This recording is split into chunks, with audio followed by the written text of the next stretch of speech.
Live from Sin City, it's the Socks and Pinstripes Podcast.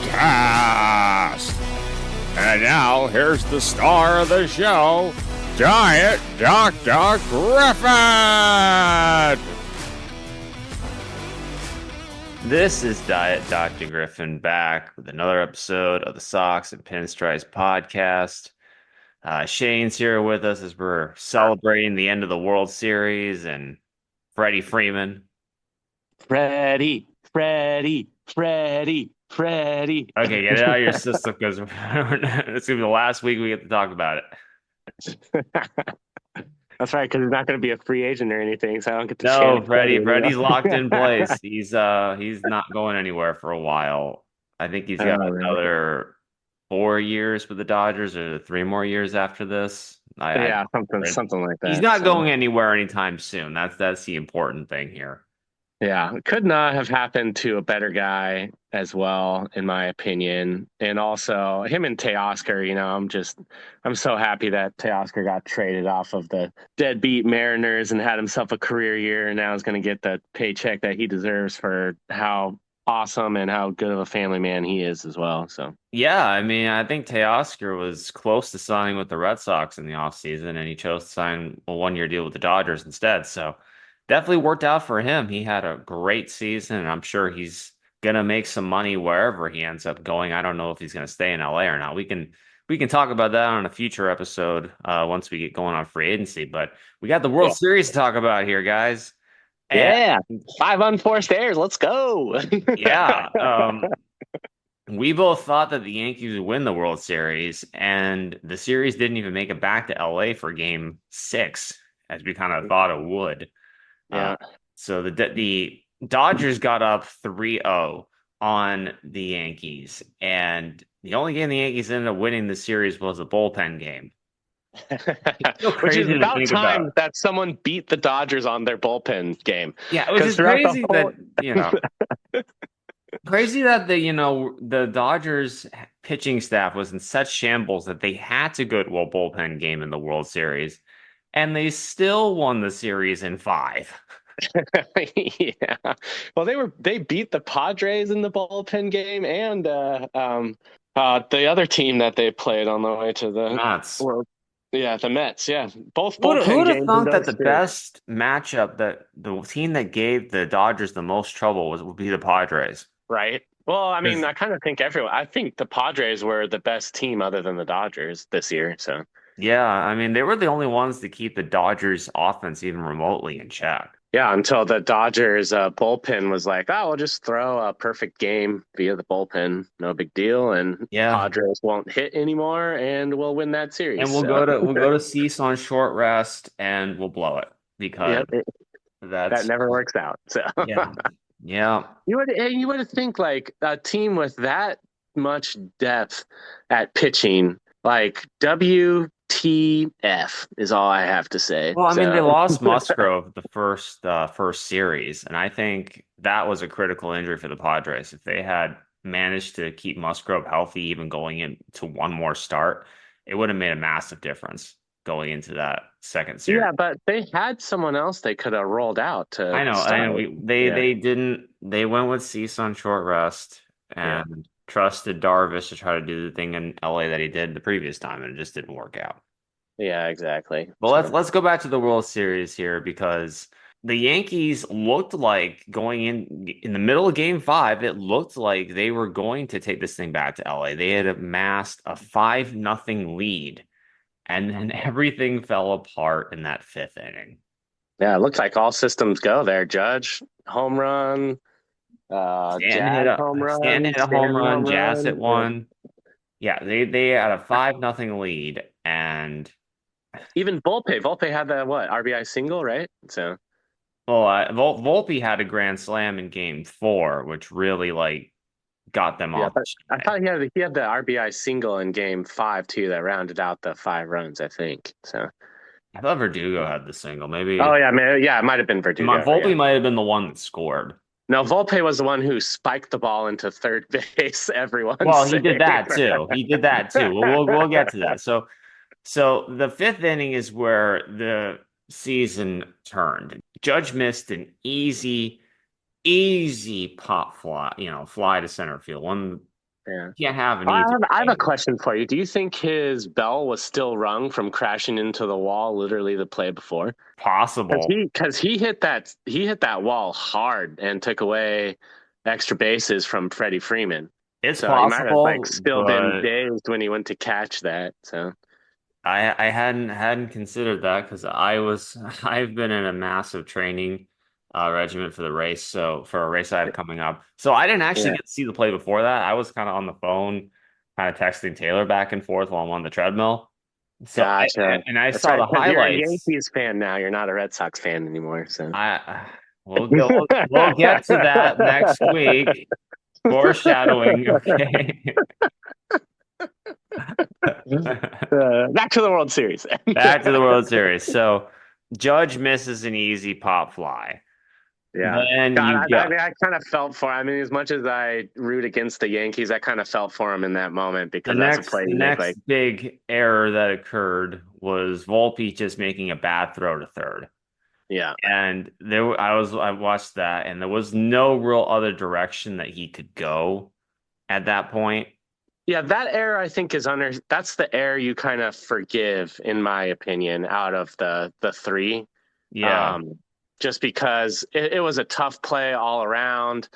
I mean, Jazz almost dug it out, but it hit him on the palm of the hand, and that's kind of the He one where I'm was just like, spinning hard to third base. There was no way he could have tried to make a throw anywhere else. He went to the play yeah. he could have made. And then that was great base running too. Yeah. Shout out. So Yeah. And then the play at the end where you think they got out of it, Cole strikes out a couple of guys. You got two that's outs, two in and a row. then Yeah. yeah, Cole does what aces have to do in that spot. And then you got that Mookie Betts hit to first base. Mookie. And we haven't talked about our opinions on this, but Anthony Rizzo just lollygags it and doesn't make any attempt to run to the bag.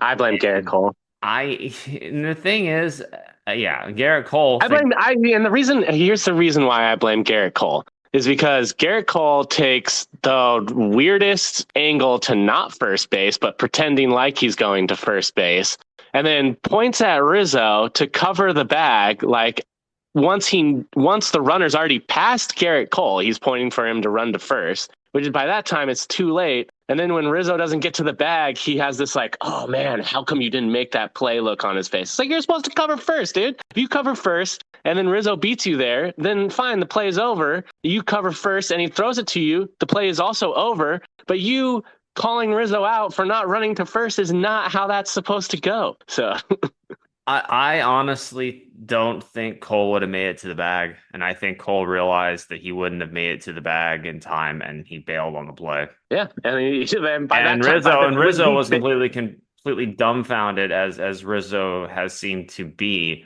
for most of his time with the Yankees, and he just didn't run to the bag either. right, So he's not a particularly athletic first baseman. It'd be like asking Ty France to run over and cover the bag for like no, a but he first was at baseman. least close enough to try to make the play. Yeah, Whereas Cole would have been beaten by Mookie. Mookie's a fast runner. Cole would have been beaten by Mookie by at least a couple of steps. Even if he had ran full effort, he wouldn't have made it to the bag. oh, I'm talking about Mookie. Nestor Cortez had some really nice things to say about his fielding and just the Dodgers in general, wanting it more than the Yankees is basically his sentiment. Well, So yeah, and I think Otani is a big part of that. I mean, one of the things that they did in the recruiting pitch for Otani was they said like they have failed. yeah, And that was a big deal. And Otani wanted it. I think they all really wanted it because a lot of them viewed like 2020. They were saying, people didn't think that 2020 counted. yeah, yeah. I know that's something Walker Bueller said. A There lot are of a them couple of people who wanted came out, they against it. wanted their parade with Yeah. the people because I guess they And could. they wanted a full season win, which hadn't happened Yeah. since 1988. So Yeah, they earned it. Look, I got, they yeah, were the better team. They went through adversity. Dave Roberts didn't screw it up this year. I got to I give mean, him he seemed credit like for he was that. pressing all the right buttons. I mean, he was the puppet master back there. So. Yeah, he managed a excellent series, and the Yankees imploded when it counted the most. Oh yeah, and who had the RBI single to tie the game for the Dodgers? Well, Freddie, they were actually Freddie, they were actually Freddie, two sacrifice Freddie. flies. We'll get to that because No, to tie the game 5-5. To oh tie the yes, game yes, 5-5. okay, Yeah. okay. Freddie, Uh, Freddie, Freddie. so even so, the Yankees actually ended that fifth inning at 5-5, and Taylor, bless her heart, she was like, "Oh, I'm just telling myself it's a brand new ball game now. It's 0-0, you know." Yeah. And then, the Yankees actually get the lead. Stanton gets a sacrifice fly, and the Yankees are up 6-5. And Cole pitches another inning and a half and is excellent. He Yeah, recovered. they looked like they were gonna cruise there for a second. So Yeah, they looked like they had the shot. And then Tommy Canley came and in the eighth Tommy inning, Tommy and blows saves Canley. Let's go.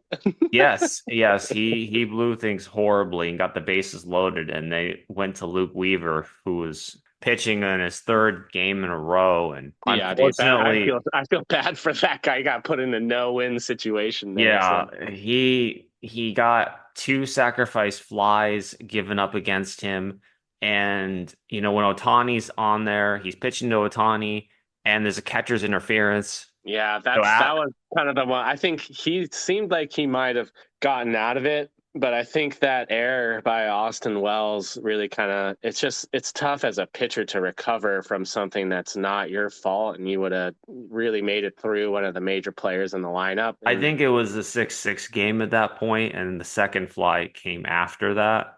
yeah, because Otani loaded the bases back up on the catcher's interference. So Yeah, and and I know at one point I think during the ninth inning, Luke Weaver like threw at the first base three times oh yeah, and he on got the fourth error balk, and it again. was So like yeah. he was gassed. He did the Yeah. best that he could in that spot to keep the Yankees in it, and Well, the other thing you want to think about is with the catcher's interference. Like, so if there's not catcher's interference, does he actually get the barrel of the bat around and then the game's over anyway? So, I mean, that's kind of the reason why they call catcher's interference in the oh, I'm first place. I saw the footage of it. I'm not disputing that it was catcher's interference. It did, Yeah. touch his glove beforehand. So, Yeah. but Yeah. yeah, But throwing over to third base, when he threw over to first base for the third time, I was like, oh, Luke. Oh, Lukey, Lukey, Luke. he is so tired, and they took him out, and Yeah. and then Walker Buehler comes in the ninth inning. Dodgers with a 1-run lead, It was and shades of Randy Johnson, too, by the way. So yeah, 2 days, 3 days rest, something like that it to was close out one the day. game. He pitched game three basically. Had Yeah, game even more four off. Shades of Randy Johnson to get your team the save and the win. So Yeah, he got the save. The Yankees didn't even try to pinch hit anybody. Didn't try yeah, to bring Jason Dominguez in, for example, who Jason, had yeah. could have hit maybe potentially pinch hit home run off a guy who had one day off. Maybe I don't know that the last sequence of pitches to get the guy out was it curveball swing and miss, sinker in no swing, curveball middle down, curveball bounce into the plate. I mean that's just absolutely filthy. So You couldn't have thrown him in for the catcher. I mean Taking a one run in a 1-run game. I mean, come on. yeah, if you're just throwing How, shit how at do the how do wall. you go your 7, 8, 9 and not pinch hit somebody in there when your season's on the line? Well, because maybe you trust the guy who's at the plate already. I mean, there's something to be said for that. I So trust Verdugo maybe because at least he hit a home run in a similar situation. But I mean, come on. yeah, I guess if you wanted to stick I a feel like lefty in there you just gotta to at see least play you the gotta at least odds. do So something at that point. Try something with your 7, 8, 9 guys in there. yeah, but then you're just like the Mariners, you just make moves to make them, so it looks like you're doing That's something. So I feel like 7, 8, 9. You gotta like at least try to pinch hit one of those guys, especially the catcher. At least that's I my mean, maybe the stats were all better than the other people's stats, and there's a lot of metrics we don't get to look at. So yeah. I don't know It's why I'm being a Boone apologist right now, but I am. So well, So congratulations, Dodgers.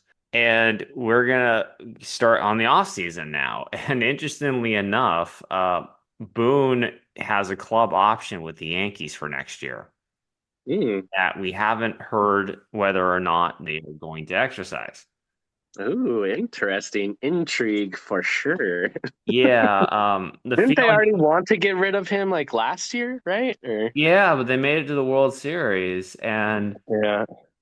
the feeling that I have is they probably need to get rid of Boone, but I don't think they're going to.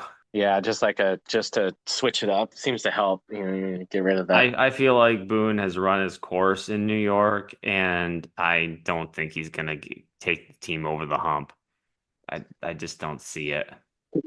Yeah, well, the interesting thing will be if they hold on to Juan Soto or not. So, Well, yeah, that's going to be a big situation, but I don't know about you, but I don't think Juan Soto is going to sign his new contract till 2025. oh yeah, he's a Boris client, He's a right? Boris client, and Yeah. everybody is going to be freaking in on him. They have a lot of time.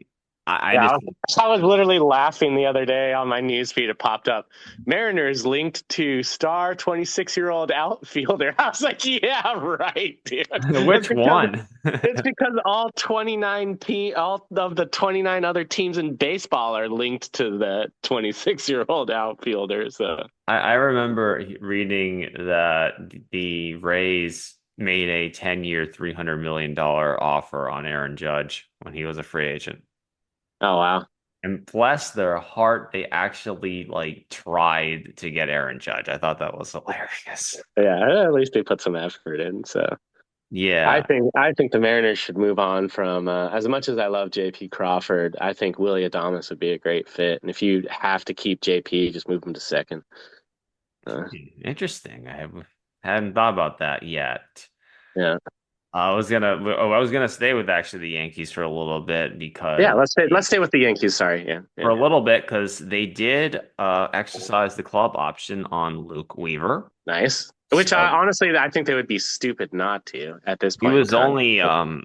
only getting $2.5 million on that club option. So Yeah. even if like he isn't good enough to be the closer going forward, and this was kind of like a blip, two Yeah. and a half million dollars for a back end reliever is not expensive by any means. So Oh, and a high leverage back end reliever when yeah, that's becoming more of a premium than starting pitching. So oh for sure. Like even yeah. if he ends up being like an eighth inning guy or a seventh inning guy, that's still like Yeah.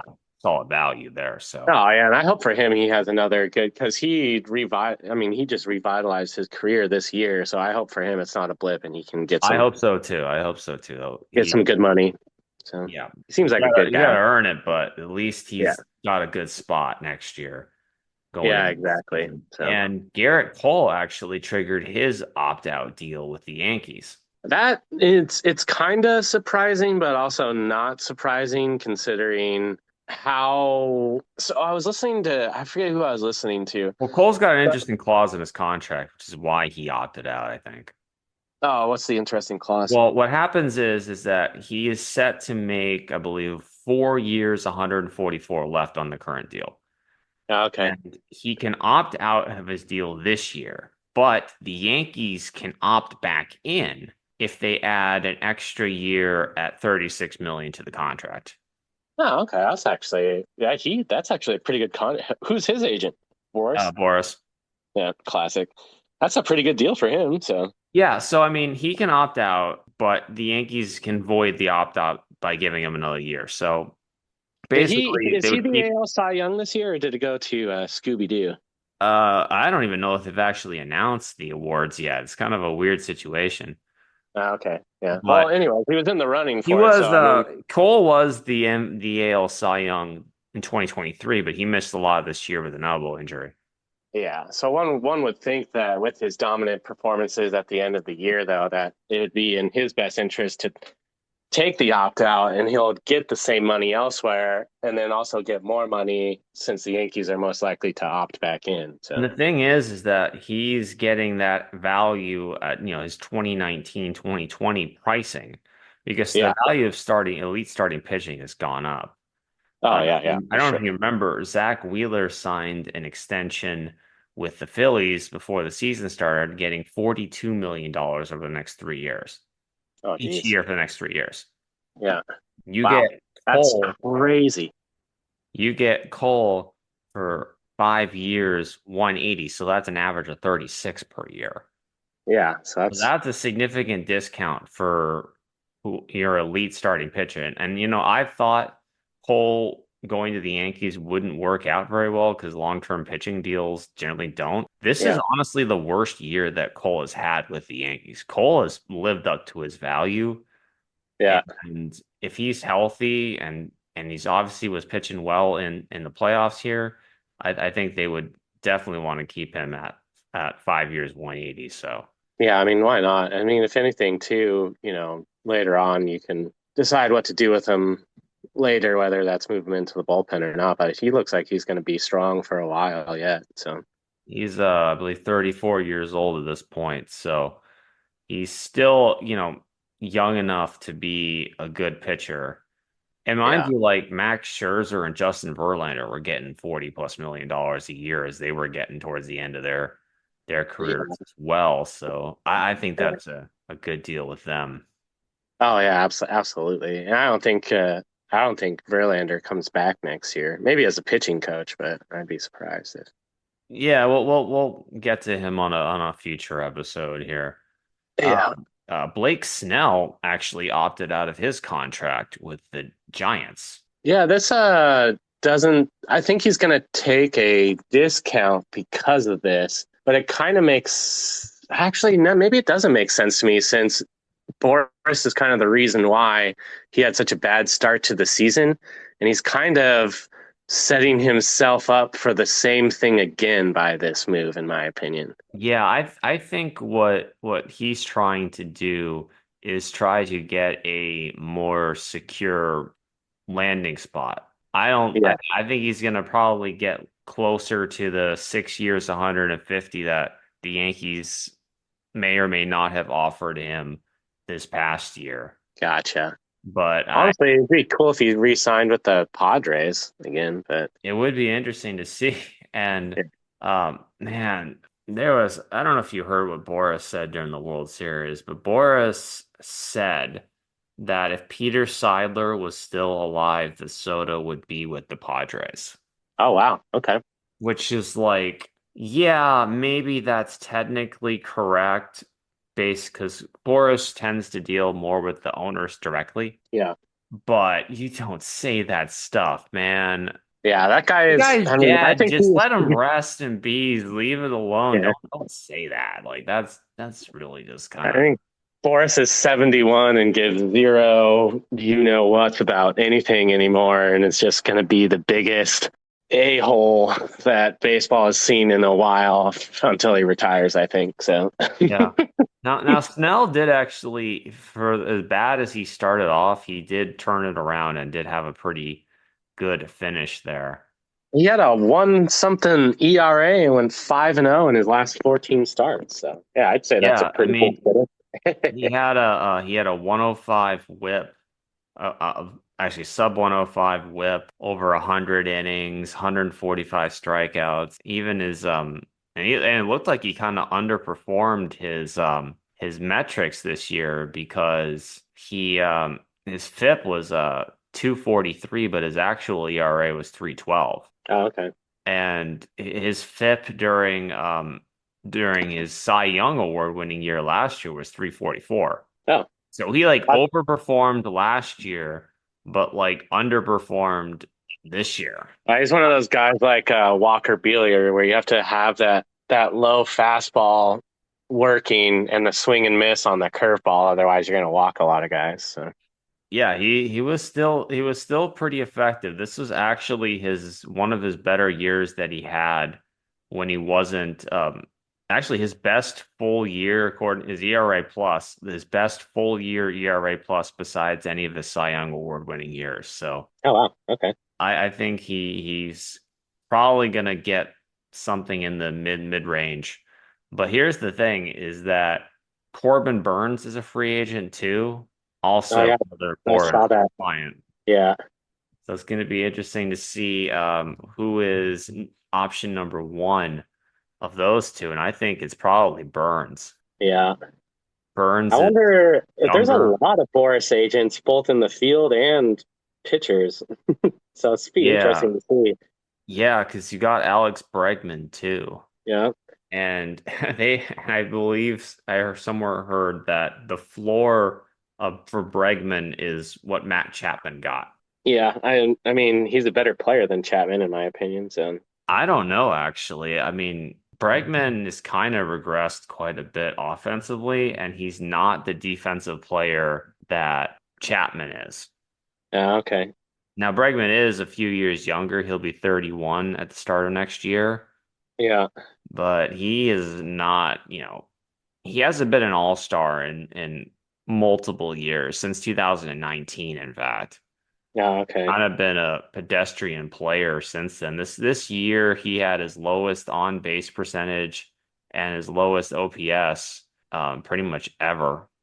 Oh, geez. Okay. Yeah, he I guess I definitely. didn't really I guess I don't really pay attention to the Astros during the regular season. So, Yeah, I mean, I listen to a lot of the fantasy podcasts, and so they've been starting to do the recaps on players, and they were talking about Bregman. That's kind of how I oh, okay. heard about Gotcha. some of this stuff because I'm a little behind on some of my research as well. Gotcha. But another one of Boris's clients who decided to stay where he's staying was Cody Bellinger. Cody on the Cubs, right? Yeah, he exercised his option to stay with the Cubs. Oh, nice. I think the And Cubs are going to try to. I think the Cubs this year, I mean, we kind of talked about it. I think they made the trades and signings this year because they're going to make a run next year. So, yeah, and they've got a good core to build around. I mean, Imanaga came out of nowhere to be one of the better pitchers out there.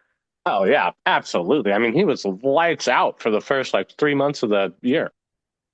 Yeah. And another guy who opted into his deal is Robbie Ray. Is Classic. not a big surprise there, given the fact that he was coming back from Tommy John surgery and missed, the first half of the season and has another $50 million coming to him. So I think that was a smart move on his part. Yeah, I'll be surprised to see if he fares any better this year, fully removed from Tommy John surgery than coming back because he didn't have a great end of the year this year. So No, and I think he'll be okay. I think it's just if he has a regular off season to reset himself, I think he'll be fine. yeah, Speaking of a guy in that similar situation, Jordan Montgomery decided to exercise his option to stay with the Diamondbacks, much to the owner's chagrin there. I think the owner is going to change his mind because I think Montgomery is going to have the year he had with the Rangers. I'm I believing do in think a he's 2025 Monty comeback. So I agree. I think he just needs a normal off season to get things just back in the groove again. yeah, And and he doesn't have Boris as his agent anymore, so he's not going to have to deal with any of that drama. So no, and I think just he would be smart, the owner would be smart to just keep him versus trying to trade him at for pennies on the dollar right now. Because yeah, if you try to trade Monty, some team, and pretty much any team, is going to ask that the Diamondbacks take on a significant amount of that money involved. yeah, exactly. And I don't think it makes sense for them to do that. I think they should just stick with him and just hope he bounces back. Yeah, I mean, because with him, they actually have a series rotation, a World Series competent rotation. So And another interesting move, the Braves actually signed Aaron Bummer to a 2-year, $13 million deal. He's a middle reliever.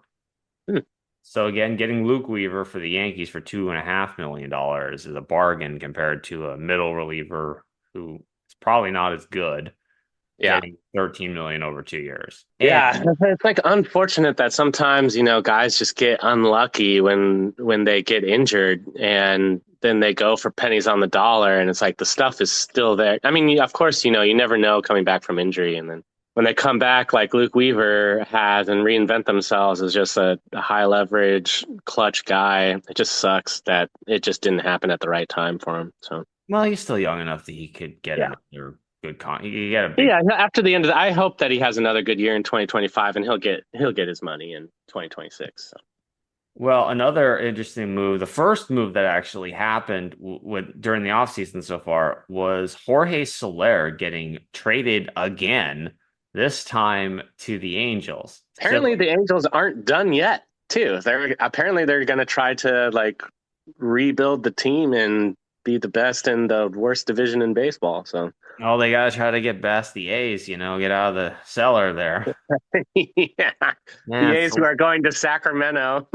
Soler has bounced around. So he was with Miami at the end of last season.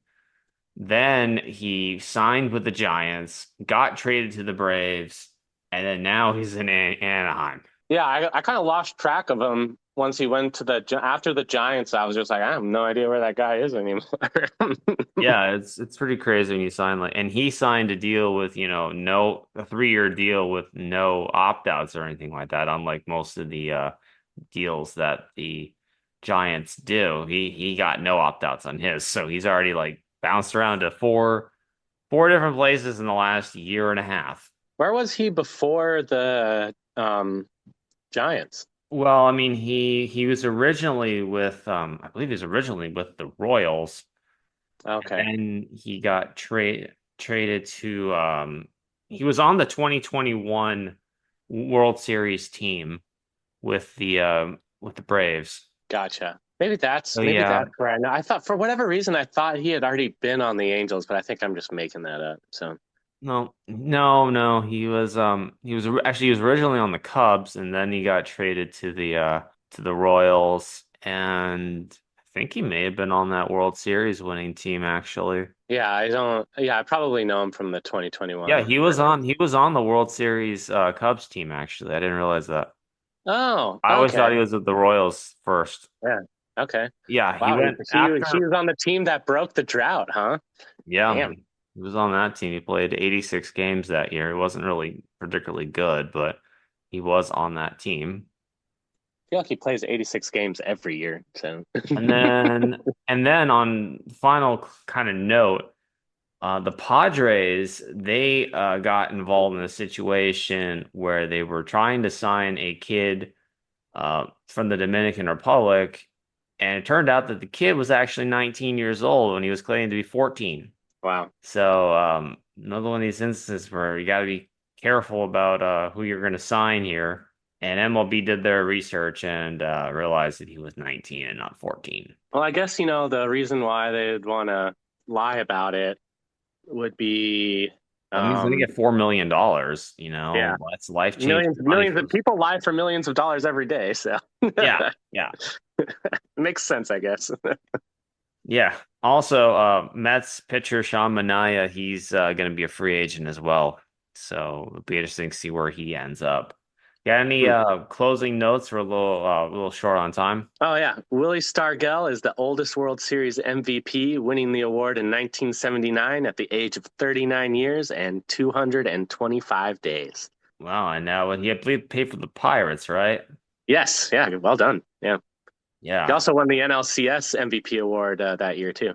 Oh man, I want to see the Pirates get good again at some point. I want to go to that PNC Park because they have one of the best baseball parks in the game from everything that I've heard. That place is My dad just went there this year. I was so jealous. He said the exact same thing. So well. That's all we got for this week. Next week, we got a very special episode for you because we're going to be talking about The Comeback, the special on Netflix. I got through all of it last night. I'm sure I'll probably watch it a little bit again in the interim, but it'll be fun to talk about that. oh yeah, absolutely. All right, I'll see you guys. Bye now.